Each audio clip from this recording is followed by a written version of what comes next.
Good morning, hello, हाय, क्या हाल चाल, कैसे हो आप सब। Welcome back to the class. उम्मीद करती हूँ आप सबने पहले का रिवाइज कर लिया होगा। एक्सरसाइज 2.1 और 2.2 हमने रिलेशन तक कवर कर लिया था, ठीक है। हमने ये देखा था कि रिलेशन हमारा रियल लाइफ में किस तरह होता है और फिर हम मैथ्स में नंबर्स पे किस प्रकार का रिलेशन देखते हैं। कुछ सेम ही है, जैसे हमारे रिलेशन होते हैं किसी दूसरे इंसान से, वैसे ही मैथ्स में नंबर्स के बीच में कुछ अपनी प्रॉपर्टीज होती है। जिन कंडीशंस को वो सेटिस्फाई करता है वो क्या कहलाता है, रिलेशन कहलाता है। मैंने आपको बताया था, जैसे कि अगर आप भाई बहन हो तो उसका क्या आइडेंटिटी क्या होनी चाहिए कि आप दोनों के जो पेरेंट्स हैं वो क्या होने चाहिए, सेम होने चाहिए, ठीक है। सिमिलरली हमारा रिलेशन में भी है कि अगर हमारे पास कोई रिलेशन बनाता है तो वो क्या होना चाहिए, वो A क्रॉस B का सबसेट होना चाहिए, ठीक है। हमने ये पढ़ा था कि कोई भी रिलेशन हमारा तभी रिलेशन कहलाएगा अगर वो कार्टेशियन प्रोडक्ट का क्या बनाता है, सबसेट बनाता है। इसके बाद हमने सॉल्व किया था एक्सरसाइज 2.2, जिसमें हमने कुछ क्वेश्चंस किए थे। डोमेन फाइंड करना रिलेशन का, रेंज फाइंड करना, इसके बाद कोडोमेन फाइंड करना, रिलेशन के रोस्टर फॉर्म में लिखना, रिलेशन को सेट बिल्डर फॉर्म में लिखना, ये सारी चीजें हमने कवर कर ली थी। आज हम मूव करने वाले हैं अपने नए टॉपिक की ओर। उसके पहले हमारे क्लासरूम रूल्स हैं कि आपको वीडियो को क्या करना है, कंप्लीटली देखनी है, सो दैट आप चीजों को समझ पाए कि हम कहां से स्टार्ट करके और कहां पे एंड कर रहे हैं। क्योंकि अगर आप थोड़ी थोड़ी वीडियोस देखोगे और एक वीडियो यहाँ की देखोगे, दूसरी वीडियो कहीं और की देखोगे, तो आपको कोई भी चीजें समझ में नहीं आएंगी। आप जिस भी टीचर से पढ़ें उसे कंप्लीटली फॉलो करें एक बार उसका सिलेबस कंप्लीट करने के लिए। इसके बाद आप चाहें सबकी वीडियोस देख सकते हैं, उससे कोई फर्क नहीं पड़ने वाला। फिर आपकी अंडरस्टैंडिंग एक बार बन जाएगी कॉन्सेप्ट को लेकर, इसके बाद आप उसको रिफाइन कर सकते हो। आपको क्या करना है, नोटबुक और पेन लेकर बैठनी है, ताकि आपको जो भी कीवर्ड्स मिले या कि जो भी कॉन्सेप्ट का कीवर्ड रहे उसे आप नोट डाउन कर सको। आपको शॉर्ट में चीजें लिखनी है, कंप्लीटली चीजें नहीं लिखनी है, ठीक है। Pause and solve. अगर कोई क्वेश्चन आता है तो आपको वीडियो को पॉज कर देना है, खुद से ट्राई करना है, ताकि आपकी थिंकिंग लेवल क्या हो सके, डेवलप हो सके, ठीक है। प्रीवियस लेक्चर्स को रिवाइज करते रहना है ताकि आप पुराना भूलते ना जाओ। और डाउट सेक्शन पे आपको, कमेंट सेक्शन पे आपको क्या करना है, डाउट्स पूछना है। तो आज का इंटरेस्टिंग चीज होने वाली है कि हम कौन कौन से टॉपिक्स कवर करने वाले हैं। सबसे पहले हम जानेंगे फंक्शन, दूसरा हम जानेंगे कि रियल वैल्यूड फंक्शन और रियल फंक्शंस क्या क्या हैं। थर्ड हम जानेंगे कंपोनेंट्स ऑफ दी फंक्शंस, कि हमारे पास जैसे हमने रिलेशन में देखा था, डोमेन होता है, कोडोमेन होता है और रेंज होता है। सिमिलरली हम फंक्शन में भी उसके कंपोनेंट्स देखेंगे। और चौथा जानेंगे इक्वल फंक्शंस, हम कभी किसी को कब बोलेंगे कि हमारे पास दो फंक्शन, तीन फंक्शंस इक्वल होते हैं, ठीक है, क्या कंडीशंस हैं। तो ये चार चीजें हम कवर करने वाले हैं। सबसे पहले समझेंगे कि हमारे पास फंक्शन क्या होता है।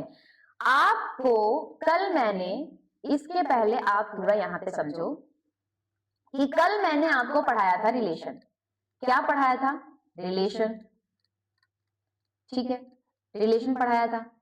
रिलेशन में मैंने आपको बताया था कि आपके पास कुछ ऐसी कंडीशन रहेगी, रिलेशन डिफाइन रहेगा x और y सच दैट x कहां से आएगा, a से आएगा, y कहां से आएगा, b से आएगा, और यहाँ पे कोई कंडीशन रहेगी कि x बड़ा है y से। ऐसा कुछ हमने रिलेशन में पढ़ा था। तो फिर आज ये फंक्शन क्या आ गया, तो फंक्शन कुछ नहीं है, एक स्पेशल टाइप का रिलेशन ही है। तो सबसे पहले आपको ये समझना है कि फंक्शन क्या है, हमारा एक स्पेशल रिलेशन है। क्या है, स्पेशल रिलेशन। अच्छा मैम, तो आप इसे रिलेशन क्यों बोल रहे हो, स्पेशल क्यों बोल रहे हो।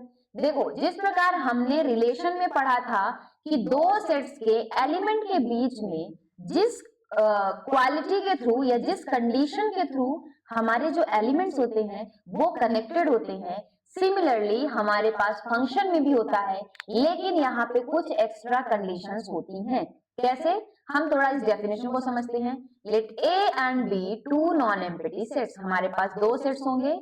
A relation f is from a to b is called a function if every element of the set A has a unique image in set B. कल हमने पढ़ा था कि रिलेशन हमारे पास किसी भी प्रकार का हो सकता है, बस वो क्या होना चाहिए, A क्रॉस B का सबसेट होना चाहिए। आज भी वही है, कार्टेशियन प्रोडक्ट का सबसेट होना चाहिए, लेकिन इसके पास कुछ एक्स्ट्रा कंडीशंस हैं, इसको हम समझते हैं।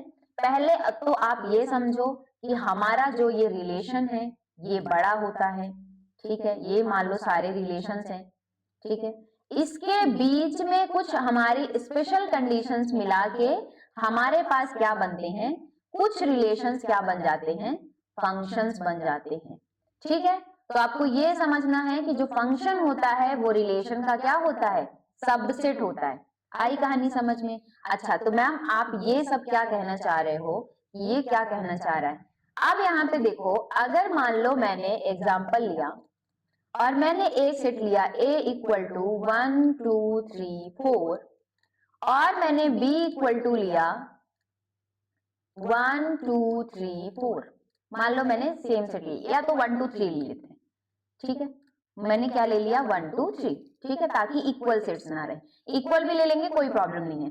अब मैंने मान लो एक फंक्शन डिफाइन कर दिया, उसके मैंने एलिमेंट्स ऐसे डिफाइन किए 1 1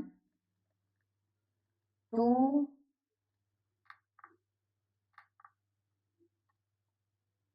2 3 और मैंने 3 2 एंड मैंने 4 1, ठीक है, ऐसे डिफाइन कर दिया। अब मुझे बताना है कि क्या ये फंक्शन बनाएगा कि नहीं बनाएगा। तो फंक्शन की हमारे पास कंडीशन क्या है कि every element of the set ए, क्या है, सेट ए का हर एक एलिमेंट, आप ध्यान से सुनना, यहाँ पे क्या है, सेट ए का हर एक एलिमेंट के पास क्या होनी चाहिए, यूनिक इमेज होनी चाहिए, किसमें, सेट बी में। तो पहले तो आप ये इमेज वर्ड समझो, कल मैंने आपको रिलेशन में एरो डायग्राम समझाया था, क्या समझाया था, एरो डायग्राम से हम रिलेशन को कैसे दिखाते हैं, सिमिलर वो हमारे पास फंक्शन में भी काम आएगा। ये मैंने बना लिया ए सेट, ये मैंने बना लिया बी सेट, और इन दोनों के बीच में एक फंक्शन हमने डिफाइन कर दिया, ठीक है, हमने बनाया ये ए सेट, ये बनाया बी सेट, और हमारे पास फंक्शन कहां से कहां है, ए से बी। तो जैसे हम कल लिख रहे थे relation from A to B, उसी प्रकार आज हम फंक्शन भी लिखेंगे कि f is a function from A to B. इसे कैसे रीड करते हैं, f is a function from A to B, ठीक है, इसे हम ऐसे रीड करते हैं कि f जो है एक फंक्शन है a टू b में। अब हम a के एलिमेंट्स लिख लेते हैं, कौन कौन से हैं, 1 2 3 4, b के एलिमेंट्स क्या हैं, 1 है 2 है एंड 3 है, ठीक है, कोई दिक्कत नहीं है मैम। अब देखो मैंने बोला कि 1 1 से कनेक्टेड है, तो ये 1 को 1 से कनेक्ट कर देते हैं, 2 3 से कनेक्टेड है तो 2 को कनेक्ट कर देते हैं 3 से, 3 2 से कनेक्टेड है तो 3 को कनेक्ट कर देते हैं 2 से, और 4 1 से कनेक्टेड है, क्या है, 4 1 से कनेक्टेड है। इतनी कहानी समझ में आई। अब वो बोल रहा है कि every element of the set A, every element of set A, note down करना, एवरी एलिमेंट, ये वर्ड बहुत इंपॉर्टेंट है कि जो ये है हमारे पास ए सेट है, उसका हर एक एलिमेंट के पास क्या होनी चाहिए, यूनिक इमेज होनी चाहिए। ये जो हमारी कहलाती है वो क्या कहलाती है, इमेज, क्या कहलाती है, इमेज। किसकी इमेज, 1 की इमेज कितनी है, 1 है, ये हमारे पास कहलाएगा। अगर हमारे पास ये ऐसा लिखा है 1 1, तो फर्स्ट ऑफ एलिमेंट हम इसको ऐसे लिख सकते हैं f ऑफ 1 इक्वल टू 1। फिर हम सेकंड वाले को कैसे लिख सकते हैं कि f ऑफ 2 इक्वल टू हमारे पास क्या आ गया, 3 आ गया, f ऑफ 3 इक्वल टू हमारे पास कितना आ गया, 2 आ गया, और f ऑफ 4 इक्वल टू हमारे पास क्या आ गया, 1 आ गया, ठीक है। आप फंक्शन को ऐसे समझ सकते हो कि मान लो हमारे पास क्या है, कोई मशीन है, ठीक है, जैसे कैलकुलेटर है, आप उसको कुछ इनपुट्स देते हो, क्या देते हो, इनपुट्स, ये हमारे पास क्या हो गया, इनपुट्स हो गए। इनपुट्स का मतलब है कि जो आप उसको देते हो, आउटपुट का मतलब है जो मशीन आपको रिटर्न करती है, क्या, जो मशीन आपको रिटर्न करती है, तो बी हमारा क्या हो जाएगा, आउटपुट हो जाएगा, ठीक है। तो हमने इनके बीच में इनपुट से हमारा आउटपुट कैसे आ गया, उसके बीच में जो भी हमारे पास काम हुआ है उसी को बोलते हैं फंक्शन। क्या बोलते हैं? फंक्शन। मतलब कि 1 से हमारे पास जो 1 आया है, तो ये देखो फंक्शन ऑफ 1 हमारे पास क्या आ गया? 1। ठीक है, तो आपको यहां से ये ध्यान रखना है कि जो यहाँ पे है इसमें हम बोलेंगे कि image of 2 equal to 3। Image of 2 equal to 3। इसमें क्या हो जाएगा? Image of 3 equal to 2। और इसे क्या बोलेंगे? Image of 4 equal to 1। मतलब ये जो हो रहे हैं एलिमेंट्स, इनके इमेज हैं। ए के इमेजेस हमें कहां मिलेंगे? बी में मिलेंगे। ए के इमेजेस हमें कहां मिलेंगे? बी में मिलेंगे। तो क्या बोल रहा है कि every elements of the set A has unique image in a B. Set A का सबसे पहली बात तो हर एक एलिमेंट के पास क्या होनी चाहिए? इमेज होनी चाहिए। क्या होनी चाहिए? इमेज होनी चाहिए। और जब इमेज है तो वो कैसी होनी चाहिए? यूनिक होनी चाहिए, बहुरूपिया नहीं होना चाहिए। आप अगर मिरर के सामने खड़े होते हो तो सिर्फ आप दिखते हो कि कोई और दिखता है? आपको अच्छा लगेगा अगर मिरर के सामने आप खड़े हो और आपके जैसे क्या है कि उसकी इमेज वो कई सारी देने लग जाए?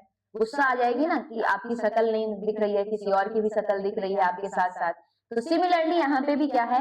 यूनिक इमेज होनी चाहिए। और देखो यूनिक इमेज है कि नहीं है? यूनिक इमेज है कि नहीं है? यहाँ पे देखो आप, 1 के पास हमारे पास क्या है? इकलौती इमेज है। 2 के पास भी हमारे पास 3 इकलौती इमेज है। 3 के पास भी हमारे पास इकलौती इमेज है। और 4 के पास भी हमारे पास क्या है? इकलौती इमेज है। और देखो डोमेन के हर एक एलिमेंट के पास इमेज है कि नहीं है? सेट ए का हर एक एलिमेंट के पास इमेज है कि नहीं है? है मैम। तो यहां से हमारे पास क्या हो जाएगा? f is a function. क्या हो जाएगा? एक हमारे पास f क्या हो जाएगा? फंक्शन हो जाएगा। ठीक है, आपको कैसे आइडेंटिफाई करना है? अब मान लेती हूं मैं एक सेकेंड एग्जांपल लेती हूं। मैंने मान लो ले लिया second example, a equal to मान लो मैंने ले लिया 1 2 3। ठीक है, और b इक्वल टू मान लो मैंने ले लिया कोई सेट ऑफ इंटीजर्स। क्या ले लिया मैंने? Set of integers.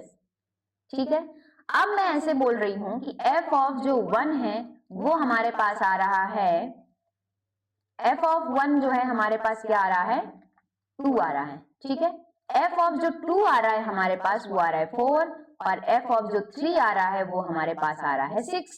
ठीक है, सेट b हमने क्या लिया है? इंटीजर। हमारा जो फंक्शन है वो कहां से कहां है? फंक्शन हमारा a से कहां डिफाइन है? b में डिफाइन है। ठीक है मैम, तो हम बना लेते हैं पहले सर्कल, उसी से समझ आएगा हमें। ये हमारे पास रहा सेट a और ये रहा हमारे पास सेट b। इसे मैं बनाती हूँ सेट a और इसे बनाती हूँ सेट b। और इन दोनों के बीच में फंक्शन डिफाइन है a से b। देखो ये बहुत इंपॉर्टेंट है। अगर आप एरो b से a में बना दोगे तो उसका मतलब हो जाएगा कि आपने जो फंक्शन डिफाइन किया है वो कहां से कहां डिफाइन किया है? b से a में। लेकिन हम कहां से डिफाइन कर रहे हैं? a से b में। इट्स वेरी इंपॉर्टेंट कि आप उसको एरो से ऐसे दिखा दो। ठीक है, अब a में कौन कौन से एलिमेंट है? 1 है, 2 है, 3 है। ठीक है, b के कौन कौन से एलिमेंट है? पूरा का पूरा सेट ऑफ इंटीजर्स है। क्या है? कंप्लीट इंटीजर्स है। इसका मतलब यहां कहीं 0 होगा, 0 के ऊपर जाएंगे तो 1 आएगा, 2 आएगा, -1 लिख देते हैं, -1 -2 -3 एंड सो ऑन। और यहां जाएंगे तो 1 2 3 एंड सो ऑन। ऐसे जाएगा कि नहीं जाएगा? अब यहाँ पे देखो, उसने बोला है कि जो 1 है वो कहां जा रहा है? 2 पे। ठीक है, तो लो ये 1 हमारा चला गया 2 पे। ठीक है, अब मैं यहाँ पे 6 4 6 लिख लेती हूँ। यहाँ 3 भी आएगा, 4 भी आएगा, 5 भी आएगा। थोड़ा इसको बड़ा बनाते हैं। ठीक है, ये बी सेट मैंने बड़ा बना लिया। ये आ गया 4, ये आ गया 5, ये आ गया 6 एंड सो ऑन। ठीक है, सारा इंटीजर्स आ जाएंगे। अब यहाँ पे देखो 2 हमारा कहाँ पे जा रहा है? 4 में जा रहा है। ये हमारा गया 2 4 में। ठीक है, और 3 हमारा कहाँ जा रहा है? 6 में जा रहा है। 3 गया हमारा ये 6 में। ठीक है, तो अब हमें बताना है कि क्या हमारे पास जो फंक्शन है वो फंक्शन होगा, जो हमने डिफाइन किया है f को, वो क्या फंक्शन होगा कि नहीं होगा। हम इसे ऐसे भी लिख सकते हैं कि जो हमने फंक्शन डिफाइन किया है तो 1 की इमेज क्या है? 2 है, तो ये 1 2 हो गया। यहां से हमारा 2 4 हो गया और यहां से हमारा 3 6 हो गया। ठीक है, आई बात समझ में? तो यहाँ पे देखो आप कि पहली बात तो हमारे पास फंक्शन की डेफिनेशन क्या कहती है कि डोमेन का हर एक एलिमेंट क्या होना चाहिए, उसके पास इमेज होनी चाहिए। तो देखो डोमेन के तीनों के पास इमेज है कि नहीं है? है। फिर बोल रहा है कि यूनिक इमेज होनी चाहिए, तो ये देखो यूनिक इमेज है कि नहीं है? बिल्कुल है। देखो 1 के पास इकलौती इमेज है, 2 के पास इकलौती इमेज है, 3 के पास भी इकलौती इमेज है। तो यहाँ पे क्या लिखोगे? Since every element of domain has a unique image. क्या है? Unique image. तो क्या हो जाएगा? इसलिए f इज अ फंक्शन। आई बात समझ में आपको? f हमारे पास क्या हो जाएगा? फंक्शन हो जाएगा। ठीक है।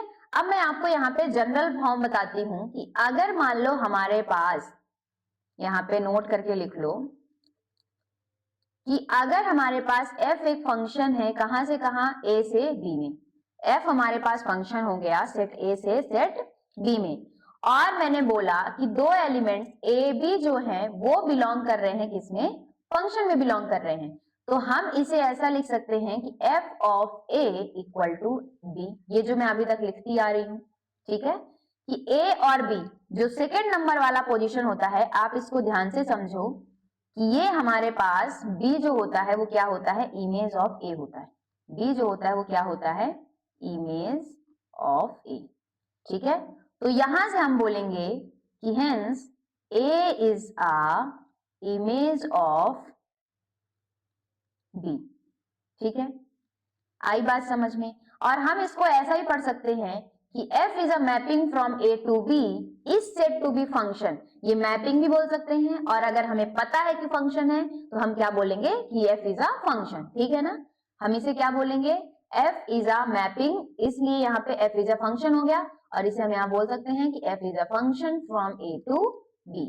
ठीक है। हम पहले यहाँ पे क्या करते हैं? मैपिंग डिफाइन करते हैं, बाद में पता चलता है कि वो फंक्शन बनाएगा कि नहीं बनाएगा। इतनी कहानी आप लोगों को समझ आई? अब मान लो यहाँ पे ये जो मैंने सेकेंड एग्जांपल लिया है, सेकेंड एग्जांपल लिया था कि a इक्वल टू हमारे पास क्या था? 1 2 3 था, और मैंने लिया b equal to set of integers. ठीक है। अब यहाँ पे मैंने दिखाया कि f ऑफ 1 इक्वल टू हमारे पास 2 आ गया, f ऑफ 2 इक्वल टू हमारे पास 4 आ गया, और f ऑफ 3 इक्वल टू हमारे पास क्या आ गया? 6 आ गया। अगर अब बात आओ आप कि a जो है, यहाँ पे हमारे पास a क्या है? फाइनाइट सेट है। क्या है? a एक फाइनाइट सेट है। आई बात समझ में? अगर मान लो a equal to infinite set हो जाता, क्या हो जाता? Infinite set. इफ क्या हो गया? अगर a हमारे पास क्या हो गया? इनफाइनाइट सेट हो गया, तो आपको नहीं लगता कि रोस्टर फॉर्म में लिखना कितना मुश्किल हो जाता? क्या हो जाता? रोस्टर फॉर्म में आप कितने सारे एलिमेंट्स आप लिखोगे? मान लो ऐसा, मैंने इसको तो लिख दिया, f इक्वल टू हमारे पास क्या आ गया? 1 2 और 2 4 और 3 6। इसी चीज को मान लो कि आपको इनफाइनाइट सेट के लिए लिखना है, तो आपका जो फंक्शन है उसमें पता नहीं कितने सारे एलिमेंट्स आएंगे। कितने एलिमेंट्स आएंगे यहाँ पे? इनफाइनाइट एलिमेंट्स आएंगे। कितने एलिमेंट्स आएंगे? इनफाइनाइट एलिमेंट्स, क्योंकि f जो हमारा है वो क्या है? फंक्शन है, और अगर फंक्शन है तो उसके पास हर एलिमेंट की क्या होगी? हर एलिमेंट की क्या होगी? इमेज होगी। तो ये बड़ा मुश्किल हो जाएगा, और ये लिखना जो है, ये जो लिखना रोस्टर फॉर्म में क्या हो जाएगा? डिफिकल्ट हो जाएगा कि आप कितने सारे एलिमेंट्स को लिखोगे। इसीलिए जो फंक्शन है उसको एक रूल के तहत लिखा जाता है कि हमने क्या लिख दिया कि f ऑफ जो x है वो हमारा क्या होगा? 2x। क्या हो जाएगा? f of x equal to 2x। ये हमारे पास एक कंडीशन बना दी गई। क्या बना दी गई? कंडीशन। अब इसी कंडीशन से हमारा फंक्शन चलेगा, और वेयर क्या होगा? x belongs to a। मतलब कि हमारे पास जो इनपुट आएंगे, ये x क्या है? हमारे पास इनपुट है। क्या है? इनपुट। और जो f ऑफ x आएगा वो क्या होगा? आउटपुट। क्या होगा? आउटपुट। आई बात समझ में इतनी? अब इसी एग्जाम्पल को मैं लेती हूं किसके लिए, इनफाइनाइट सेट के लिए। किसके लिए लेती हूं, इनफाइनाइट सेट के लिए। मान लो मैंने थर्ड एग्जाम्पल ले लिया कि सेट ए मैंने ले लिया मान लो सेट ऑफ इंटीजर्स, और मैंने मान लो सेट बी इक्वल टू भी ले लिया सेट ऑफ इंटीजर्स, और एफ ऑफ एक्स हमने डिफाइन कर दिया 2x। क्या बन गया हमारे पास 2x, और हमने f डिफाइन किया है f is a mapping from a to b। अब बताओ कि f जो हमने ये डिफाइन किया है ये फंक्शन होगा कि नहीं होगा, फंक्शन होगा या नहीं। ठीक है, तो कैसे आइडेंटिफाई करेंगे? मैम आपने बताया है कि डोमेन का हर एलिमेंट के पास क्या होनी चाहिए, यूनिक इमेज होनी चाहिए। अच्छा, हमारे पास सेट ए क्या है, देखो हम यही काम करेंगे, इस पिक्चर से हमें बहुत इजीली समझ आ जाएगा। और सेट बी क्या है हमारे पास, ये भी है जेड, और हम यहां से क्या कर रहे हैं, एक फंक्शन डिफाइन कर रहे हैं, सॉरी मैपिंग डिफाइन कर रहे हैं। अब हमारे पास इसमें कौन कौन सा एलिमेंट है, माइनस इंफिनिटी से चले आएंगे, माइनस का 3, माइनस का 2, माइनस का 1, 0, 1, 2, 3 एंड सो ऑन। सिमिलरली ये भी होगा, माइनस का 3, माइनस का 2, माइनस का 1, 0, 1, 2, 3 एंड सो ऑन। होगा कि नहीं होगा?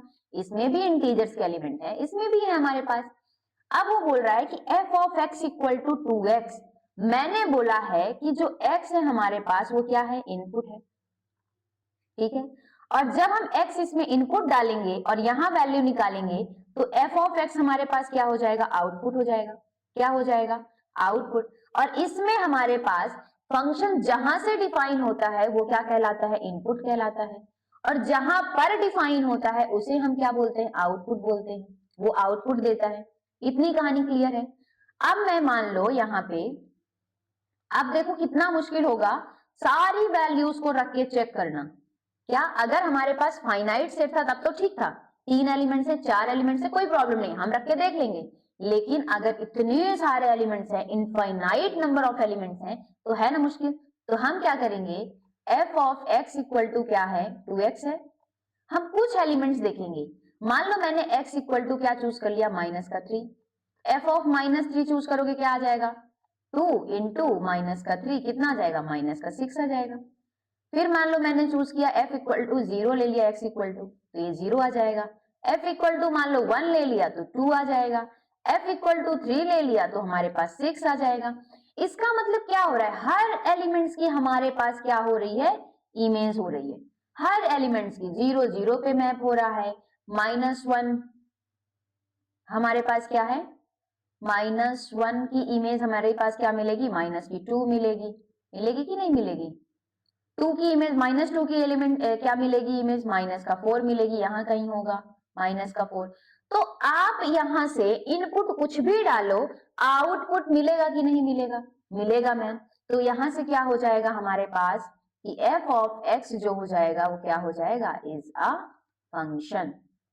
हो जाएगा कि नहीं हो जाएगा? और सबके पास यूनिक मिलेगी। आप कुछ भी वैल्यू यहाँ पे रखो, कभी भी आउटपुट रिपीट नहीं आएगा। क्या नहीं आएगा, आउटपुट रिपीट नहीं आएगा। ठीक है, इतनी कहानी आपको समझ आई कि फंक्शन में हमें 2 चीजें देखनी है। कौन कौन सी 2 चीजें देखनी है, कि पहला डोमेन का मतलब सेट ए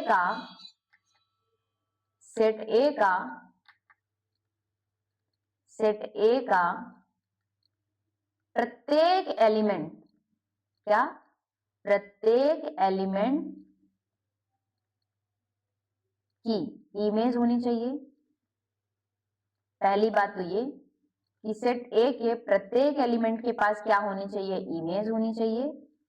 और दूसरा क्या है कि जो इमेज हमें मिल रही है वो क्या होनी चाहिए, इमेज यूनिक होनी चाहिए। मतलब कि दूसरी इमेज नहीं होनी चाहिए, इमेज यूनिक होनी चाहिए। ठीक है, इतनी कहानी आपको समझ आई। अब जब भी आपको f ऑफ x टाइप की चीजें दिखेंगी आप समझ जाना कि वो क्या है, हमारे पास फंक्शन है। ठीक है, ये फंक्शन अब आपका पीछा नहीं छोड़ने वाला है। आपको कैलकुलस में बहुत ज्यादा मिलेगा फंक्शन फंक्शन फंक्शन फंक्शन, हर जगह फंक्शन। तो अब आप अगर फंक्शन पढ़ लिए हो, फंक्शन में आ गए हो, 11th क्लास में आ गए हो, तो फंक्शन समझना बहुत इंपॉर्टेंट है, क्योंकि मैथ्स की एक बहुत बड़ी हमारे पास क्या है, ब्रांच को कवर करता है। ठीक है, कैलकुलस टोटली डिपेंडेंट है हमारा किस पे, फंक्शन पे। अब हम बात करते हैं कि हमें कैसे पता चलेगा, कैसे हम डायग्राम देख के बता सकते हैं कि हमारे पास जो डिफाइन मैपिंग है वो फंक्शन होगी कि नहीं होगी। तो चलो मैं आपको डिफाइन करती हूँ, 1 2 3 4, यहाँ मान लो मैंने ले लिया ए बी सी। अब हमारे पास मैपिंग ये हमने ए से बी डिफाइन किया। ठीक है, ए से बी, 1 को ए से कनेक्टेड कर दिया, 2 को बी से कनेक्टेड कर दिया, 3 को सी से कनेक्टेड कर दिया। दूसरा, आपको बताना है कि कौन सा डायग्राम हमारा फंक्शन बनाएगा और कौन सा नहीं बनाएगा। ठीक है, ये हमारे पास फंक्शन है 1 2 3 4 ए बी सी। 1 ए से कनेक्टेड है, 2 ए से कनेक्टेड है, 3 बी से कनेक्टेड है और 4 सी से कनेक्टेड है। थर्ड नंबर ये हो गया और ये हो गया, 1 2 3 4 ए बी सी। 1 इससे कनेक्टेड है, 1 बी से कनेक्टेड है, 2 सी से कनेक्टेड है, यहाँ पे ले लो मान लो डी, तो 3 डी से कनेक्टेड है और 4 डी से कनेक्टेड है। ठीक है, ये ऐसे। इसका मतलब है कि हमारा जो फंक्शन है वो सेट ए से सेट बी में डिफाइन है। ठीक है, फोर्थ नंबर देखो, एक और बना लेती हूँ, 1 2 3 एंड ए बी सी और डी। ये सेट ए हो गया, ये सेट बी हो गया, यहां से हमने मैपिंग डिफाइन कर दी एफ, और 1 ए में चला गया, 2 बी में चला गया, 3 सी में चला गया। अब आपको बताना है कि इन सब डायग्राम में हमारे पास क्या है, f is a mapping from A to B. अब आपको बताना है कि कौन सा फंक्शन बनाएगा और कौन सा फंक्शन नहीं बनाएगा। चलो फर्स्ट की बात करते हैं। हमने क्या बोला है कि सेट ए का या सेट ए का हर एक एलिमेंट क्या होना चाहिए, कनेक्टेड होना चाहिए। देखो ये एलिमेंट बच गया, तो नॉट फंक्शन। क्यों फंक्शन नहीं है, क्योंकि मैंने बोला था सेट ए के हर एक एलिमेंट के पास क्या होनी चाहिए, इमेज होनी चाहिए। 4 के पास हमारे क्या नहीं है, इमेज नहीं है, तो ये सेट फंक्शन नहीं होगा। दूसरा देखो 1 2 3 4 सबके पास इमेज है। अब हम क्या चेक करेंगे कि क्या वो इमेज यूनिक है। तो देखो 1 के पास हमारे क्या है, देखो इमेज है, ठीक है। 2 के पास भी हमारे इमेज है, यूनिक ही है। 1 के पास ए है, 2 के पास भी ए है, 3 के पास बी है, 4 के पास सी है, तो yes it is a function. ये हमारा, ये मैं फंक्शन लिखती हूँ, ठीक है। तो ये हमारे पास क्या होगा, फंक्शन होगा। फिर ये देखो यहाँ पे, अब यहाँ पे देखो 1 2 3 4 सबके पास इमेजेस है। अब हम देखेंगे कि क्या इमेज हमारी यूनिक है। तो देखो 1 के पास एक इमेज हमारी ए है और 1 के पास दूसरी इमेज हमारी बी है। 1 हमारा 2 से कनेक्टेड हो रहा है, ए से भी और बी से भी। तो आपको नहीं लगता कि 1 के पास दो दो इमेजेस हैं। 1 के पास कितनी इमेजेस हैं, दो दो इमेजेस हैं। तो आप क्या लिखोगे कि image of 1 is not unique. क्या, नॉट यूनिक। तो this implies f is not a function. आई बात समझ में। अब यहाँ पे देखो 1 2 3 सारे कनेक्टेड हैं और सब के पास देखो यूनिक इमेज है। इसका मतलब ये हमारे पास क्या हो जाएगा, फंक्शन हो जाएगा। बोलो समझ आया कि नहीं आया। तो हमें फंक्शन देखने के लिए सिर्फ ये देखना है कि जितने भी हम इनपुट्स दे रहे हैं, जो हमारा इनपुट्स है सेट ए है, क्या वो हर इनपुट हमें आउटपुट दे रहा है कि नहीं दे रहा है, पहली चीज। और जो आउटपुट दे रहा है वो हमारे पास क्या होना चाहिए, यूनिक होना चाहिए। आई कहानी इतनी समझ में, ठीक है। अब हम आगे बात करते हैं। मान लो कि हमारे पास, मैं कुछ और एग्जांपल्स लेती हूं जिससे आपके क्वेश्चन बनेंगे। तो मान लो मैंने एग्जांपल ले लिया f of x equal to, मैंने मान लो ले लिया x square plus 1 upon x minus 3। ठीक है, आपको फाइंड करना है, find f of 0 and f of 1। ठीक है, ये फाइंड करना है। दूसरा मान लो मैंने ले लिया f of x equal to x square plus 3x plus 4। तो आपको फाइंड करना है, find f of 1, f of 3 and f of 1/2। ठीक है, ये तीन चीजें फाइंड करनी है। तो हम इसको अभी देखते हैं कैसे करना है। देखो हमारे पास ये फंक्शन है, वो क्या बोल रहा है, देखो f ऑफ x हमारे पास गिवन है। क्या गिवन है? f ऑफ x गिवन है। पूछ क्या रहा है? f of 0। इसका मतलब आपको नहीं लगता कि x की प्लेस में 0 रखना चाहिए? x की प्लेस में क्या रखना चाहिए? 0 रखना चाहिए। देखो यहां से आप कंपेयर करो, f of x equal to हमारे पास क्या है, x स्क्वायर प्लस 1 है, देन x माइनस 3 है। ठीक है मैम, तो यहाँ पे देखो कि जो 0 है, अगर मैं x इक्वल टू 0 रख दूं, यहाँ पे लिखो पुट x इक्वल टू 0। क्या रख दिया मैंने? x इक्वल टू 0 रख दिया। तो ये हमें ऐसा नहीं मिल जाएगा, f ऑफ 0 मिल जाएगा, और यही हमें फाइंड करना है। तो f ऑफ 0 रखेंगे, हमने x इक्वल टू 0 रखा, लेफ्ट हैंड साइड भी रखा और राइट हैंड साइड भी रखेंगे। तो यहां रखेंगे तो क्या हो जाएगा, 0 का स्क्वायर प्लस का 1 अपॉन 0 माइनस का 3। चलो इसको सॉल्व कर लेते हैं। 0 का स्क्वायर 0, 0 प्लस 1 करोगे तो 1, 0 माइनस 3 माइनस 3। तो हमारे पास क्या आंसर आ गया, f of 0 equal to minus 1 upon 3। समझ आई बात? अब हमें क्या फाइंड करना है, f ऑफ 1, मतलब f ऑफ x गिवन है, x की जगह अगर हम 1 रख दें तो क्या हमें 1 मिल जाएगा? क्या मिल जाएगा? तो आप क्या लिखोगे, पुट x इक्वल टू 1 रख दो, f ऑफ x की जगह 1 रखो, 1 इक्वल टू क्या हो जाएगा, 1 का स्क्वायर प्लस 1, अब डिनोमिनेटर में x की जगह क्या रखना है, 1, 1 माइनस 3 इक्वल टू 1 का स्क्वायर 1 होता है, तो 1 प्लस 1 अपॉन 1 माइनस 3 करेंगे तो माइनस का 2। पता है ना आपको, एक का साइन अगर नंबर का, किसी नंबर का साइन अगर प्लस है, दूसरे नंबर का साइन माइनस है, तो दोनों वैल्यू क्या होती है, सब्ट्रैक्ट होती हैं। और साइन किसका आता है, जो वैल्यू जिसकी क्या होती है, बड़ी होती है। 3 हमारा बड़ा है तो उसका साइन आ जाएगा। ठीक है, 1 प्लस 1 करेंगे तो क्या आएगा, 2 अपॉन का माइनस 2, 2 से 2 कैंसिल हो जाएगा, तो हमारे पास आंसर क्या आ जाएगा, माइनस का 1, 2 1 जा 2, 2 1 जा 2। ठीक है, तो हमारे पास क्या मिल गया, f of 1 equal to minus का 1। इतनी कहानी आपको समझ आई कि अगर हमारे पास फंक्शन गिवन है और वो किसी पॉइंट पे वैल्यू पूछ रहा है तो हम कैसे निकालेंगे। इतनी कहानी समझ आई आपको। अब सेकेंड नंबर देखो, एफ एक्स इक्वल टू हमारे पास गिवन है, f1 फाइंड करना है, f ऑफ 3 फाइंड करना है, f ऑफ 1/2 फाइंड करना है।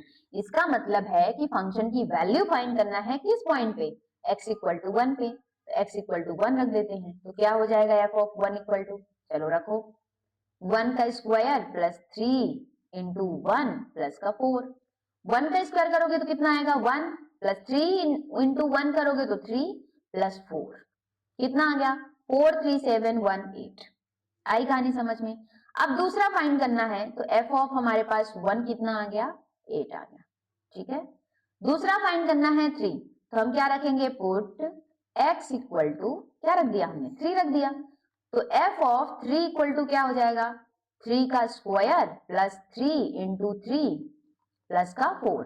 हम क्या रख रहे हैं, x की जगह 3 रख रहे हैं। हमने लेफ्ट साइड रखा तो राइट साइड भी रखना पड़ेगा, क्योंकि ये दोनों क्या है, बराबर है। f of x equal to ये है, 3 3 जा क्या हो जाएगा, 9 प्लस यहाँ भी इंटू है तो 3 3 जा 9 प्लस का 4, तो 9 9 18, 18 में 4 ऐड करोगे कितना आ जाएगा, 22।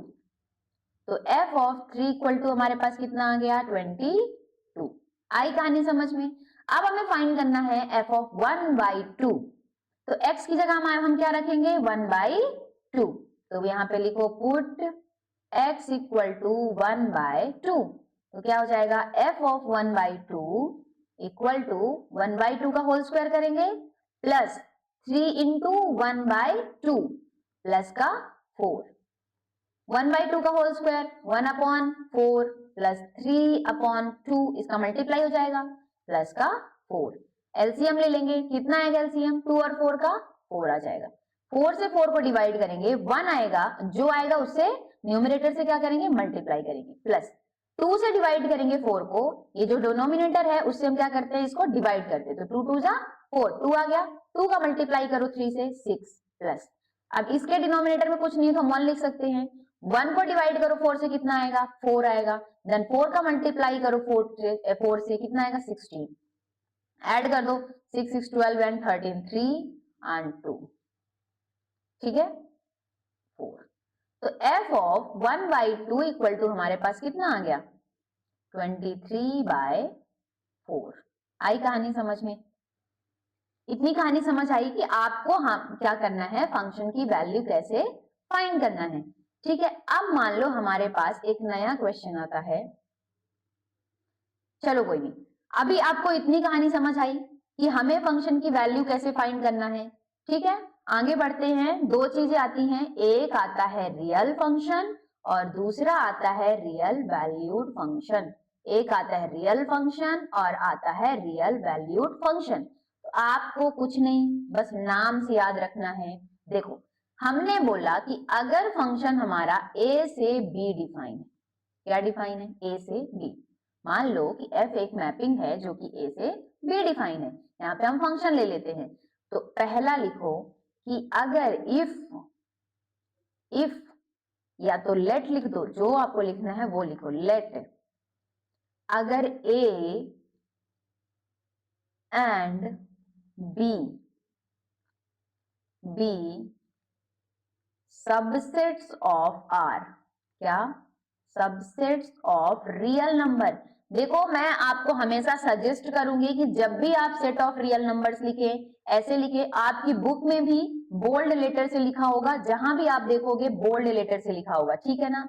तो आपको मैं बोलूंगी जब भी आप सेट ऑफ रियल नंबर्स लिखें, सेट ऑफ इंटीजर्स लिखें, सेट ऑफ नेचुरल नंबर्स लिखें, जब भी लिखें आप उसे हमेशा ऐसा ही लिखें, क्योंकि ये आपको डाउट करेगा बाद में आगे चल के, ठीक है। इसलिए अभी से आप आदत डाल लो कि जब भी आप सेट ऑफ रियल नंबर्स लिखें ऐसा लिखें, ठीक है।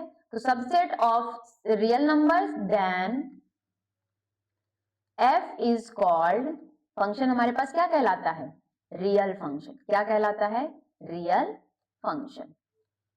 आई बात समझ में? अगर हमारे पास a जो है वो सबसेट है किसका, किसका सबसेट है, रियल नंबर का। b भी हमारे पास सबसेट है किसका, रियल नंबर का। तो हमारे पास वो क्या हो जाएगा, रियल फंक्शन हो जाएगा। दूसरा, late b be a subset of set of real numbers, then function is called real valued function, real valued function। तो ये बस आपको याद रखना है, सिर्फ हमारे पास क्या होना चाहिए, b सबसेट होना चाहिए। मतलब अगर सिर्फ सेकेंड वाला हमारा सबसेट है r का तो उसे हम बोलेंगे रियल वैल्यूड फंक्शन, और अगर दोनों सबसेट हैं तो हम क्या बोलेंगे, रियल फंक्शन बोलेंगे। और मैं आपको बता दूं कि इस चैप्टर में जो आपका चैप्टर सेकेंड है वो रियल फंक्शन और रियल वैल्यूड फंक्शन पर ही बेस्ड है। तो आपको सारी चीजें किस पर पढ़नी है, रियल फंक्शन पर पढ़नी है। मतलब आपका जो सेट होगा वो रियल नंबर से किस पे डिफाइन होगा, रियल नंबर पे डिफाइन होगा, ठीक है। सारी चीजें हमें इस पे ही पढ़नी है, जो भी हम पढ़ेंगे रियल नंबर से रियल नंबर पे पढ़ेंगे, ठीक है। अब हमारे पास आता है कंपोनेंट्स ऑफ फंक्शन। क्या आता है, कंपोनेंट्स ऑफ फंक्शन। क्या क्या है भाई कंपोनेंट्स? पहला आता है डोमेन। क्या आता है, डोमेन आता है, ठीक है। Let f be a function from a to b, then set a is known as the domain of f। Very simple, जहां से हमारा फंक्शन डिफाइन होता है उसे हम क्या बोल देते हैं, डोमेन। जैसे कि मान लो एग्जांपल मैं लेती हूं, a इक्वल टू मान लो मैंने ले लिया 1 2 3, ठीक है, और b इक्वल टू मान लो मैंने ले लिया सेट ऑफ इंटीजर्स। तो हमारे पास अगर f ऑफ x डिफाइन है 2x, ठीक है, तो जो सेट a है वो क्या कहलाएगा, डोमेन कहलाएगा। क्या कहलाएगा, डोमेन। तो यहाँ पे आप क्या बोलोगे, a equal to 1 2 3 is a domain of function. आई बात समझ में? क्या बोल दोगे, डोमेन ऑफ फंक्शन। लेकिन ये इतना इजी नहीं है जितना दिख रहा है। अब आपको जो मेन काम है वो इस पर है, डोमेन ऑफ रियल फंक्शन। क्या है, डोमेन ऑफ रियल फंक्शन। पहले हम इसे समझते हैं कि यह है क्या। देखो सेम चीज है, the domain of the real function f(x) is the set of all real numbers for which fx assumes real values only। हम क्या पढ़ रहे हैं? रियल फंक्शन पढ़ रहे हैं या कि रियल वैल्यूड फंक्शन पढ़ रहे हैं। मैंने आपको बताया कि यहाँ पे अगर हमारे पास सेट ए है और ये हमारे पास अगर सेट बी है और इसके बीच में अगर कोई भी मैपिंग है, ये अगर हमारा सबसेट बनाता है आर का, तो हम बोलते हैं रियल वैल्यूड फंक्शन। अगर हमारे पास डोमेन में यहाँ जो इनपुट्स हैं, जो भी इनपुट्स हैं, उन्हें रखने पर यहाँ की अगर वैल्यू सिर्फ रियल वैल्यूज आ रही हैं, क्या आ रही हैं? रियल वैल्यूज, तभी वो हमारा क्या कहलाएगा? डोमेन कहलाएगा। और या कि हम ये बोल सकते हैं सिर्फ वही वैल्यू डोमेन कहलाएंगी जो वैल्यू हमें रियल वैल्यूज देंगी। मतलब कि आउटपुट, क्या ये क्या है? आउटपुट।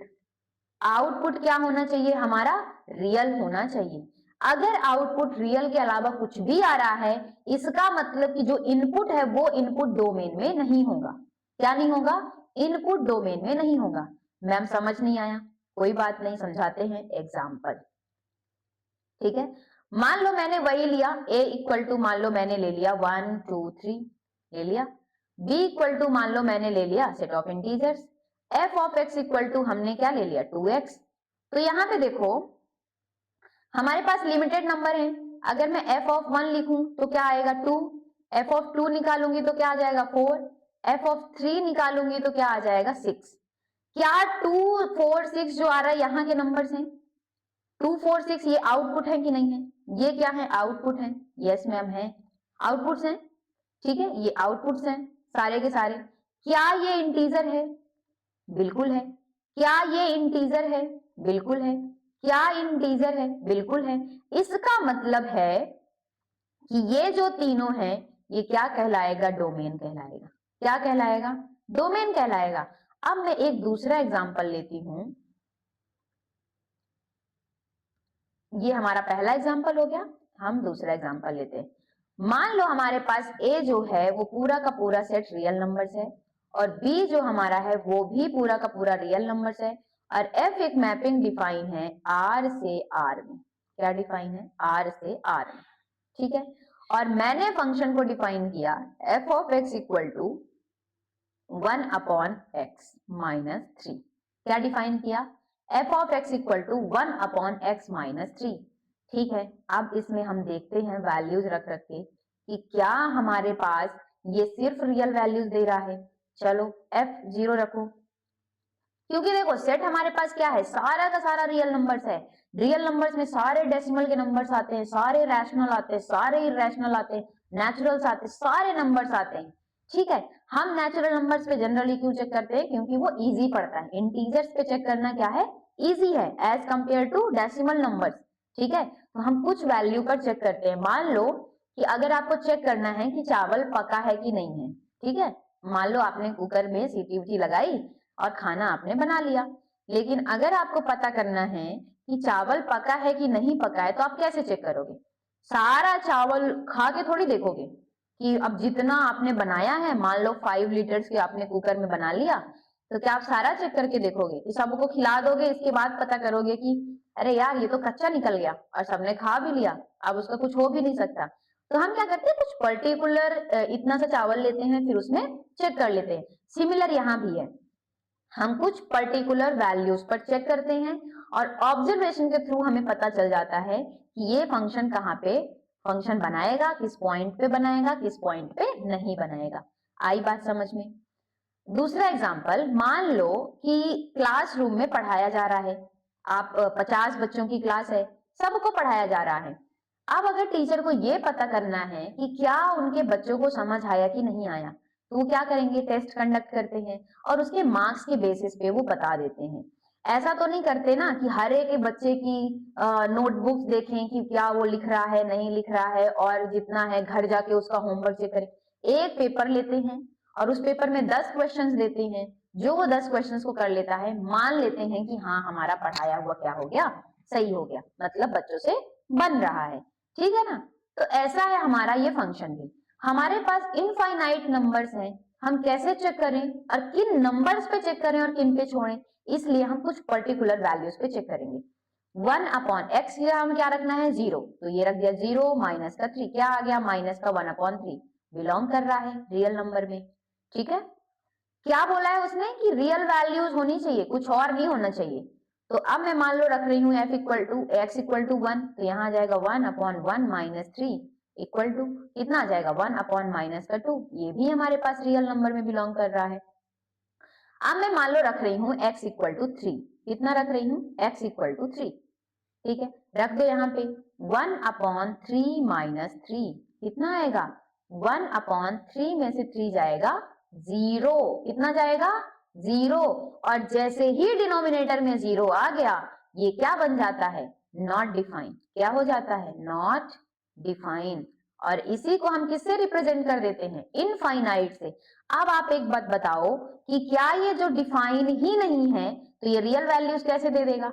आप अपने से एज्यूम करके तो नहीं चल सकते ना कि वो रियल वैल्यू ही देगा, इनफाइनाइट है, कोई भी वैल्यू हो सकती है। इसका मतलब है कि ये जो हमने इनपुट दिया, क्या दिया, ये जो हमने इनपुट दिया x इक्वल टू जो 3 हमने इनपुट दिया है, तो आउटपुट क्या आ रहा है, आउटपुट क्या आ रहा है कि नॉट डिफाइंड, क्या आ रहा है नॉट डिफाइंड। तो हमारा जो डोमेन होगा, डोमेन ऑफ द फंक्शन जो होगा वो क्या हो जाएगा, सारा का सारा रियल नंबर होगा, लेकिन लेकिन 3 नहीं होगा, क्या नहीं होगा 3 नहीं होगा। देखो आपको टेंशन लेने की कोई बात नहीं है, मैं आपको बताऊंगी कि एग्जाम में क्वेश्चन किस किस प्रकार के आते हैं। 11th ग्रेड है, इतना टेंशन लेने की जरूरत नहीं है, कुछ लिमिटेड टाइप्स के क्वेश्चन है जो ही आपसे पूछता है। ठीक है, तो हमारे पास डोमेन में क्या नहीं आएगा 3 नहीं आएगा, क्योंकि जैसे ही आप x इक्वल टू 3 रख दोगे वो क्या हो जाएगा फंक्शन नॉट डिफाइंड हो जाएगा। चलो अच्छी बात है, दूसरा एग्जाम्पल लेते हैं। मान लो मैंने f of x equal to define कर लिया square root of 4 minus x square, क्या डिफाइन कर लिया square root of 4 minus x square, और हमारे पास अगेन जो फंक्शन है वो कहां से कहां डिफाइन है, सेट ऑफ रियल नंबर से सेट ऑफ रियल नंबर। देखो 11th ग्रेड में हम इंटरेस्टेड हैं रियल नंबर्स पर, ठीक है, कि जो हमारे पास रियल नंबर से सबसेट होंगे या रियल नंबर्स होंगे हम उन्हीं पर ही इंटरेस्टेड हैं। ठीक है, अब इसके बाद देखो आप 4 माइनस एक्स स्क्वायर जो आता है इसे हम कैसे बताएंगे कि इसका अगर हमें फाइंड करना है डोमेन, क्या फाइंड करना है कि भाई डोमेन बता दो, क्या आ जाएगा डोमेन बता दो, तो हम कैसे बताएंगे, हमें पता है मैंने बोला है कि ये वही वैल्यू लेगा जो रियल देगा। अच्छा, स्क्वायर रूट किसी भी नंबर का क्या होता है, या तो पॉजिटिव होता है या तो जीरो होता है। स्क्वायर रूट रियल नंबर की बात कर रही हूं मैं, स्क्वायर रूट क्या होता है किसी भी नंबर का या तो पॉजिटिव होता है या तो जीरो होता है। तो यहां से क्या लिखोगे, since square root of any real number, any real number is always either positive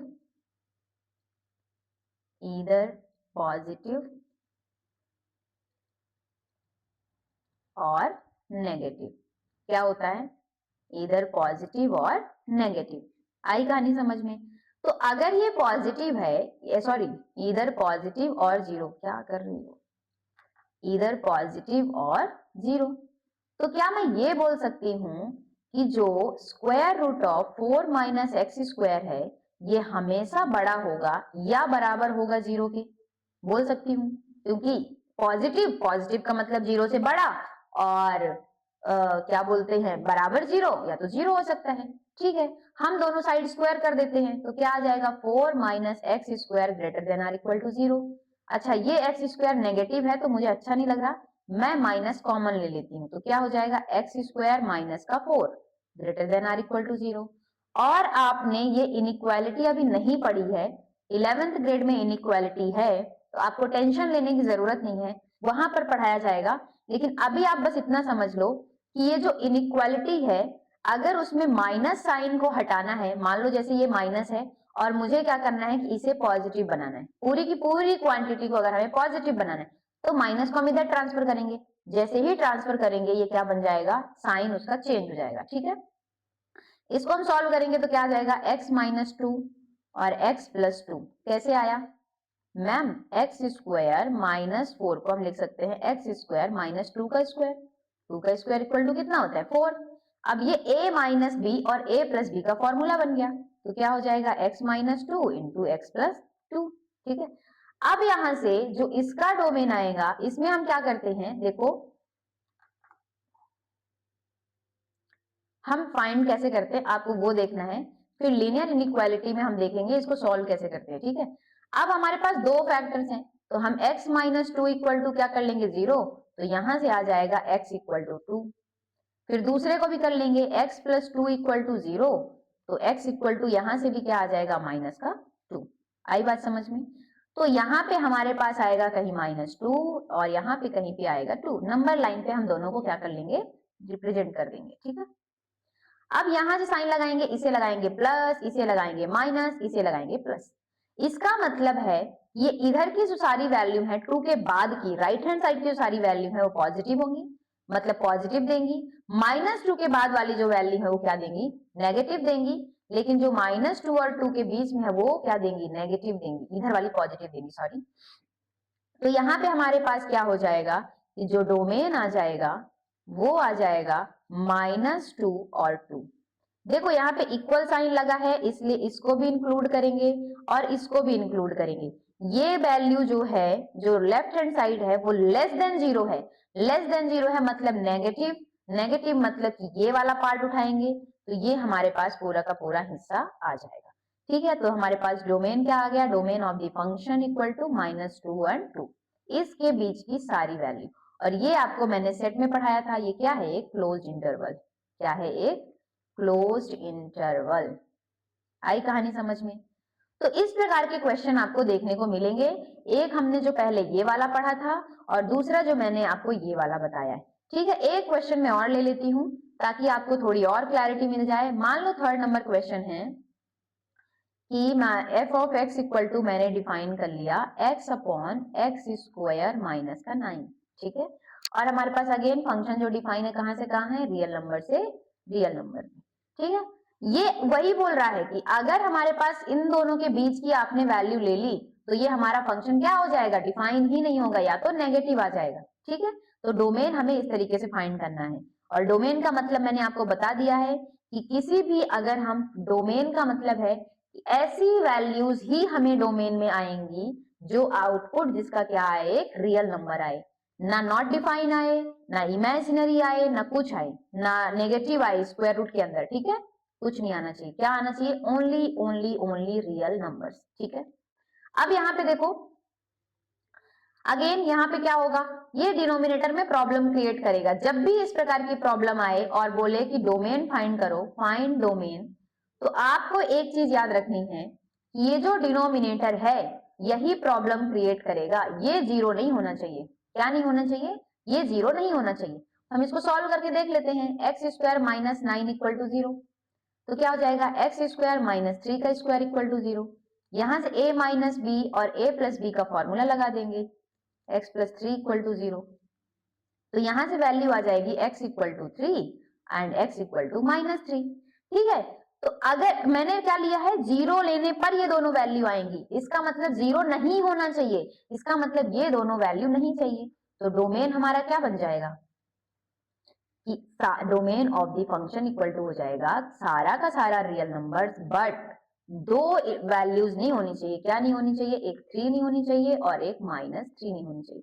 देखो मैंने सब्ट्रैक्ट लगा दिया कि रियल नंबर में से आप इन दोनों को हटा दो। अगर इन दोनों को हटा दोगे बाकी सारी वैल्यूज पे कोई प्रॉब्लम नहीं है, वो रियल नंबर दे देगा। ठीक है, तो आपको मेन दो टाइप्स की प्रॉब्लम याद रखना है, एक ये डिनोमिनेटर वाली जो आती है और एक ये वाली। ठीक है, अगर स्क्वायर रूट भी नीचे आता है उसे हम बाद में देख लेंगे। आगे बढ़ते हैं, चलो देख ही लेते हैं। एक प्रॉब्लम मैं ऐसे ले लेती हूँ 3rd नंबर कि अगर मान लो हमारे पास f ऑफ x डिफाइन है square root of 4 minus x square. ठीक है, क्या है, 4 माइनस एक्स स्क्वायर। अब इसका हमें क्या फाइंड करना है, डोमेन फाइंड करना है। क्या फाइंड करना है, डोमेन। ठीक है, तो देखो एक तो ये डिनोमिनेटर में है, पहली बात तो स्क्वायर रूट क्या होना चाहिए, स्क्वायर रूट क्या होना चाहिए, स्क्वायर रूट क्या होना चाहिए, greater than or equal to 0 होना चाहिए, और डिनोमिनेटर नॉट इक्वल टू 0 होना चाहिए। डिनोमिनेटर जो है वो क्या होना चाहिए, नॉट इक्वल टू 0। तो यहां से हम बोल सकते हैं क्या कि square root of 4 minus x square सिर्फ और सिर्फ क्या हो सकता है, बड़ा होना चाहिए 0 से, क्योंकि अगर डिनोमिनेटर 0 आ गया तो वो क्या होगा, डिफाइन ही नहीं होगा।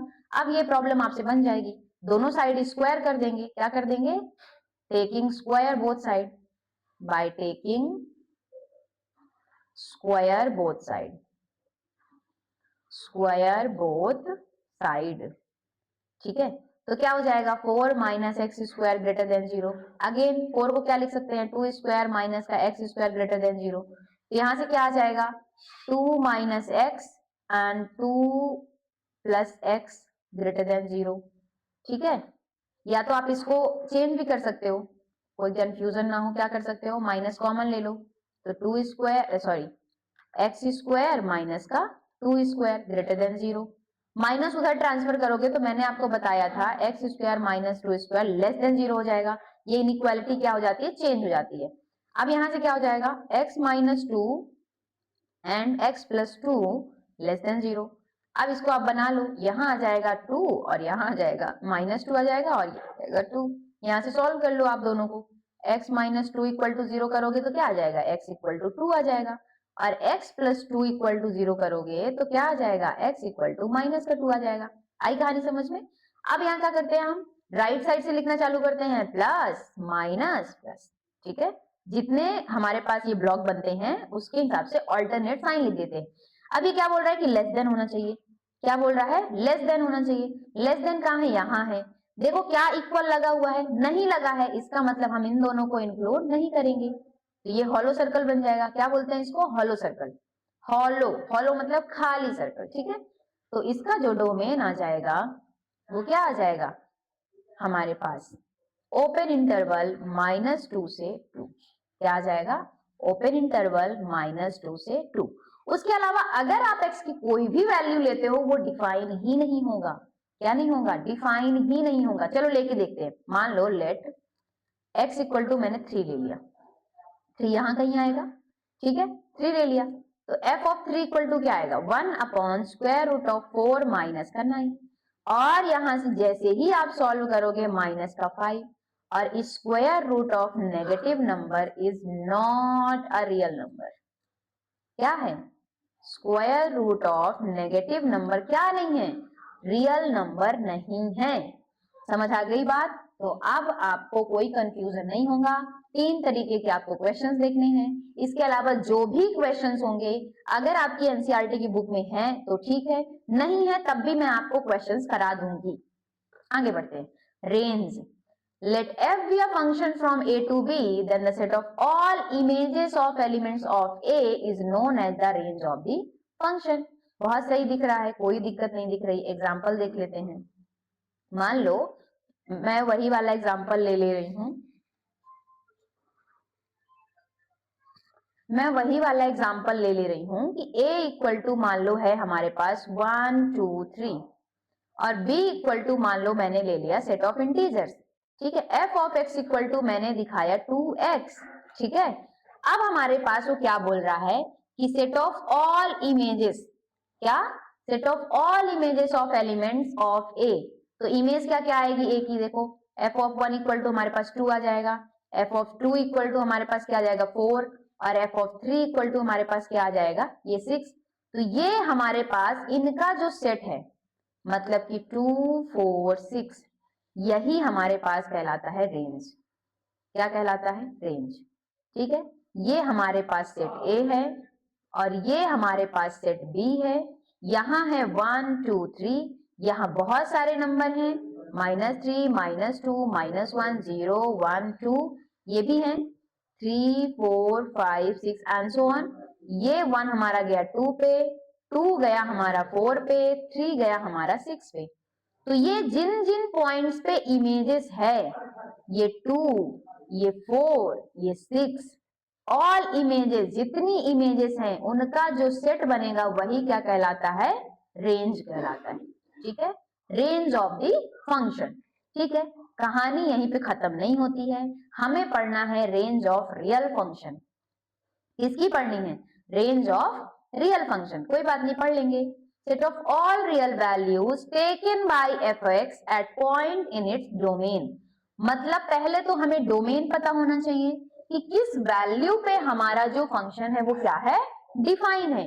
इसके बाद बोल रहा है कि जो f(x) है उसके किस पॉइंट पे वो क्या हो रहा है, इमेजेस दे रहा है, उनका कलेक्शन करो। ये तो छोटा सा फंक्शन था, इसमें 3 ही पॉइंट्स थे, कलेक्ट करना बहुत इजी था। चलो अब हम बात करते हैं रियल नंबर के फंक्शंस की। तो एग्जाम्पल, ठीक है, एग्जाम्पल से सारी चीजें समझ आती हैं। ये तो आपने समझ लिया कि इसका मतलब क्या है। अब हम एग्जाम्पल देखेंगे। मान लो हमारे पास फंक्शन डिफाइन है सेट ऑफ रियल नंबर से सेट ऑफ रियल नंबर, और हमारे पास फंक्शन डिफाइन है f of x equal to x square. क्या डिफाइन है? f of x equal to x square. अब हम बात करेंगे कि इसका जो रेंज है, range of the function, range of the function क्या है, क्या है, कैसे फाइंड करेंगे? तो देखो मैं आपको बताती हूं, कई तरीके हैं, है ना। हम यहाँ पे कुछ तरीके डिस्कस करेंगे, बाकी जब क्वेश्चंस करेंगे तो सारे तरीकों को, अभी मैं आपको 2 तरीके बताऊंगी कि कैसे करना है। एक्स स्क्वायर, हम इसे ये कर लेते हैं कि x की मिनिमम वैल्यू और मैक्सिमम वैल्यू, ये जो हमारा set of real numbers r है, और ये भी हमारा सेट ऑफ रियल नंबर्स क्या है, r है। यहां भी बहुत सारी वैल्यूज हैं, यहां भी बहुत सारी वैल्यूज हैं। तो एक्स स्क्वायर, आप बताओ कि x की कोई भी वैल्यू आप रखोगे, क्या आउटपुट हमेशा रियल आएगा कि नहीं आएगा? स्क्वायर है, किसी भी रियल नंबर का स्क्वायर क्या होता है, रियल होता है। तो इसका जो डोमेन है वो पूरा का पूरा क्या हो जाएगा, कंप्लीट रियल नंबर हो जाएगा। ठीक है, अब हम बात करते हैं रेंज की, इसकी बात करते हैं रेंज की। ठीक है, तो हमें क्या करना है कि हम f of x equal to को y भी लिखते हैं, तो हमारा यहां से बन जाता है y equal to x square. ठीक है, ध्यान रखना, हम क्या करते हैं, f of x equal to y भी लिखते हैं। तो ये जो वैल्यू होती है x होती है, ये जो देता है fx देता है, और इसी को हम मान लेते हैं y। तो हमें अब किसकी वैल्यू चाहिए, y की वैल्यू चाहिए। x की जितनी वैल्यूज हैं उसमें से सबसे मिनिमम वैल्यू बताओ और सबसे मैक्सिमम वैल्यू बताओ। Minimum value, minimum of x, इसको आप ऐसे लिख लो कि x की मिनिमम वैल्यू बताओ और x की मैक्सिमम वैल्यू बताओ। ठीक है, बताओ क्या होगी, माइनस इन्फिनिटी होगी कि नहीं होगी, और ये पॉजिटिव इन्फिनिटी, क्योंकि ये सारा ही हमारा रियल नंबर्स है। ये माइनस इन्फिनिटी, ये पॉजिटिव इन्फिनिटी साइड जाएगा, माइनस इन्फिनिटी, या तो ऊपर साइड पॉजिटिव इन्फिनिटी कर लो और ये माइनस इन्फिनिटी की ओर जाएगा। ठीक है, अब हमारे पास हम करेंगे fx का मिनिमम और fx का मैक्सिमम, fx का मिनिमम और fx का मैक्सिमम। बताओ क्या होगा।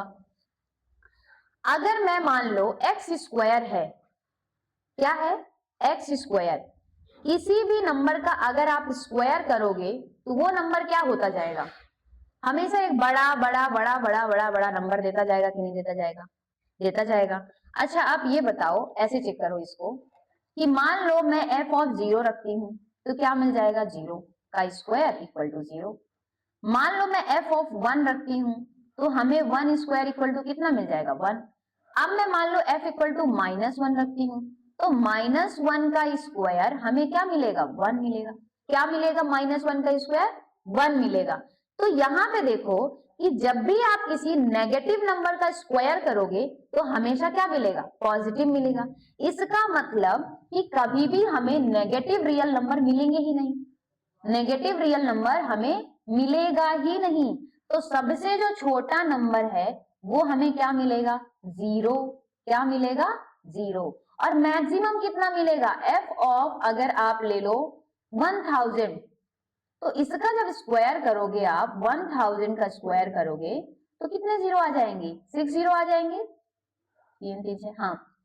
और इनफाइनाइट लेते जाओगे तो क्या हो जाएगा, बड़ा सा बड़ा नंबर, बड़ा सा बड़ा नंबर हमें क्या होता जाएगा, मिलता जाएगा।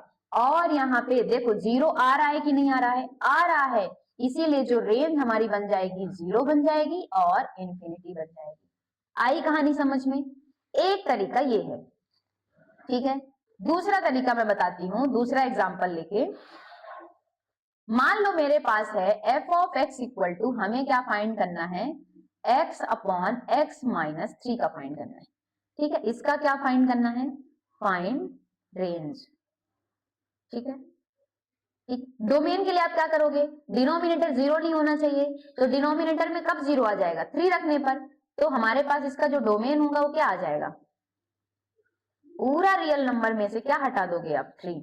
लेकिन ध्यान रखना, इसको खाली 3 नहीं रख सकते आप कि रियल नंबर में से आप 3 हटा दिए, नो।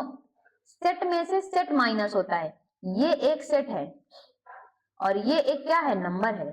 3 एक क्या है, नंबर है, तो हम इसे सब्ट्रैक्ट नहीं कर सकते, ठीक है। यहाँ अगर सेट है माइनस करेंगे सेट से, ये सही है। इसीलिए यहाँ पे हम 3 को कैसे लिखेंगे, कर्ली ब्रैकेट के अंदर लिखेंगे, ठीक है। अब हम इसकी फाइंड करते हैं रेंज। तो देखो कैसे, तरीका क्या है मैं आपको बताती हूँ।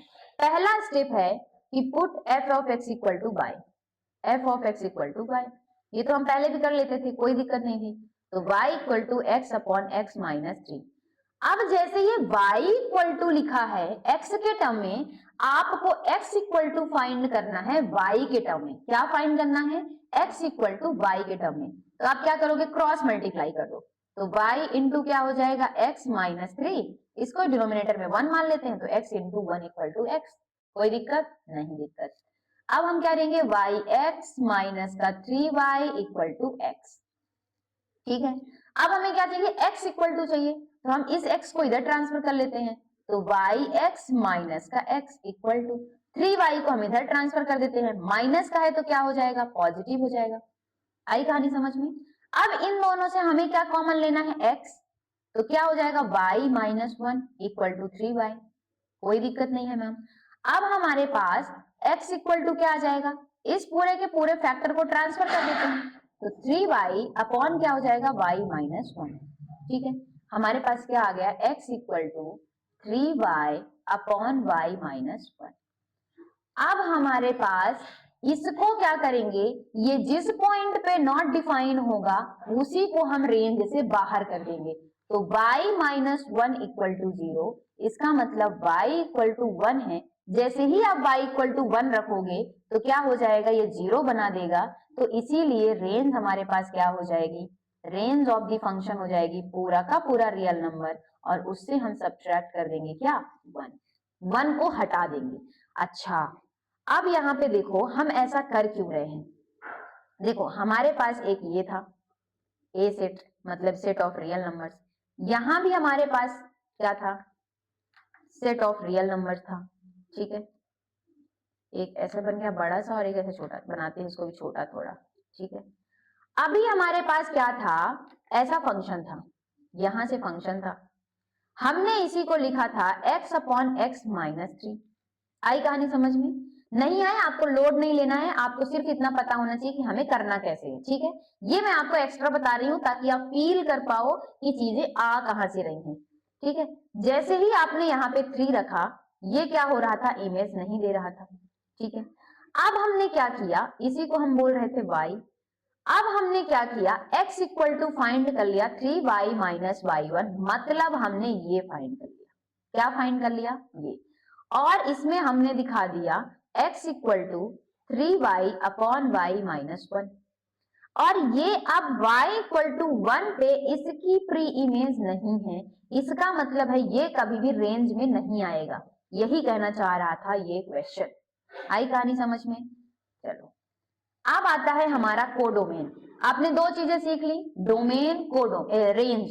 अब कोडोमेन बहुत इजी है, कोडोमेन में कोई मेहनत नहीं करनी है, चुपचाप हमारे पास क्या होगा, late f be a function from a to b then set b is known as the codomain of x। अगर हमारे पास कोई फंक्शन है a से b में, तो जो ये वाला सेट है इसी को हम बोलते हैं कोडोमेन। क्या बोलते हैं, कोडोमेन, ठीक है। तो ma'am codomain of the real function क्या होगा, अगर हमने रियल फंक्शन से रियल फंक्शन पे डिफाइन कर दिया तो यही हमारा हो जाएगा कोडोमेन। आई बात समझ में?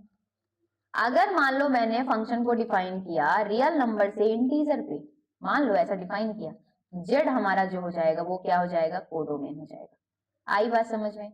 तो कोडोमेन में हमें कोई दिमाग नहीं लगानी है, जिस पर फंक्शन डिफाइन होगा वही हमारा क्या हो जाएगा, codomain.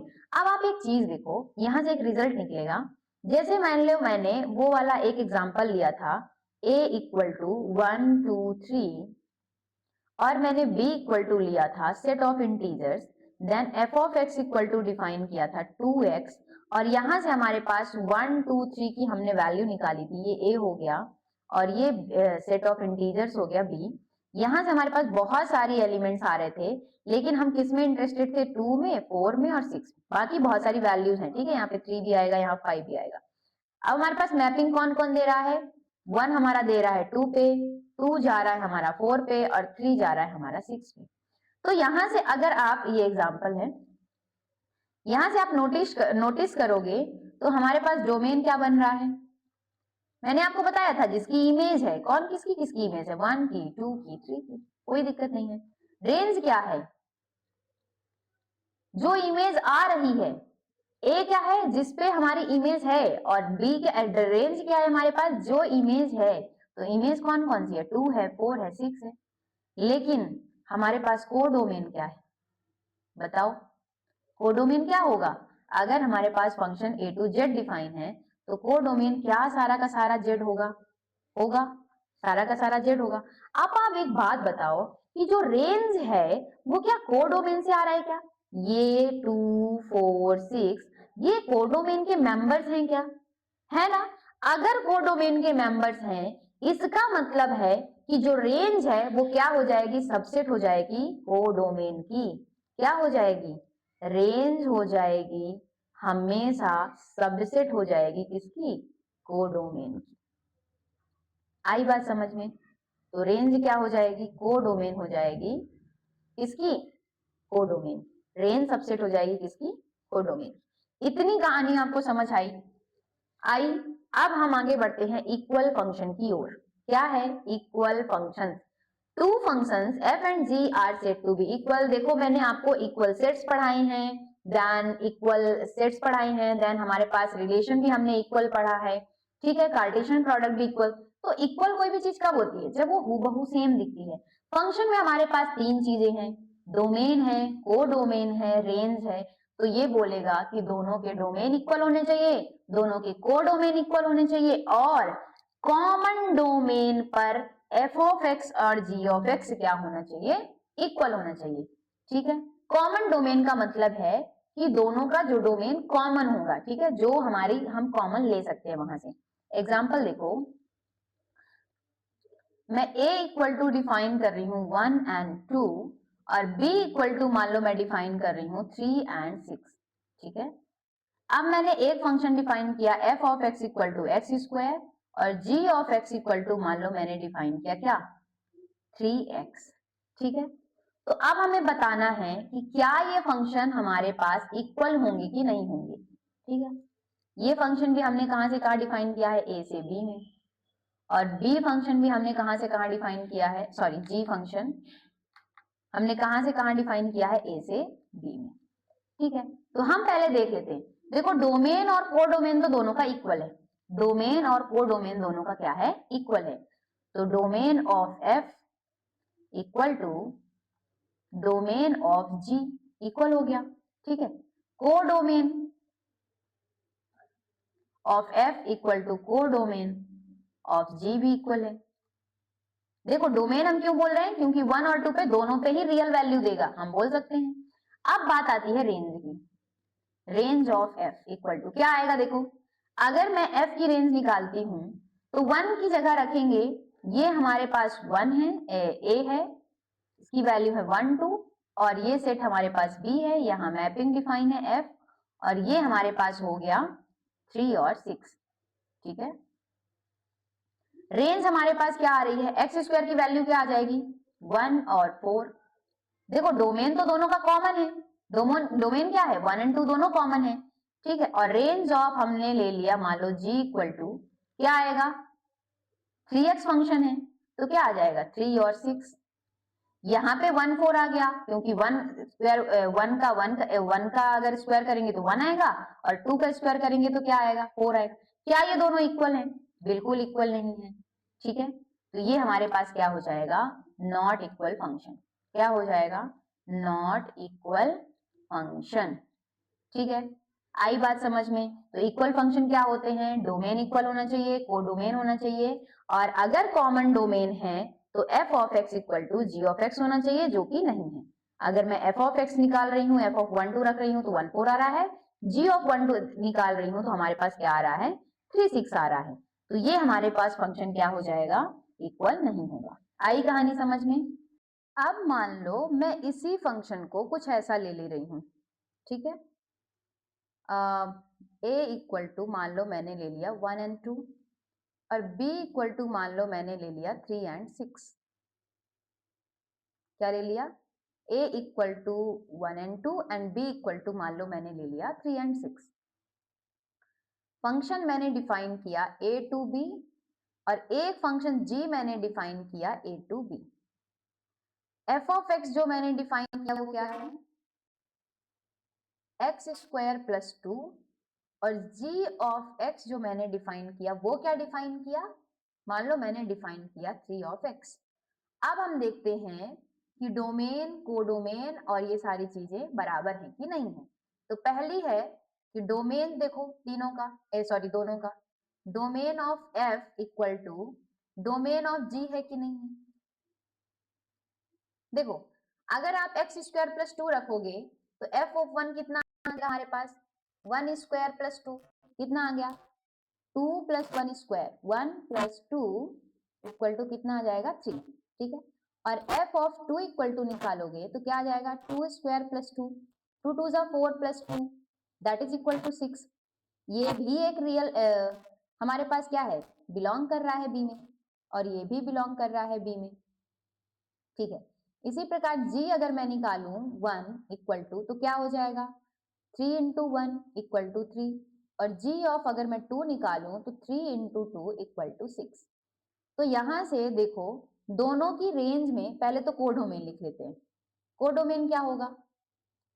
Codomain of f equal to codomain of g। होगा कि नहीं होगा?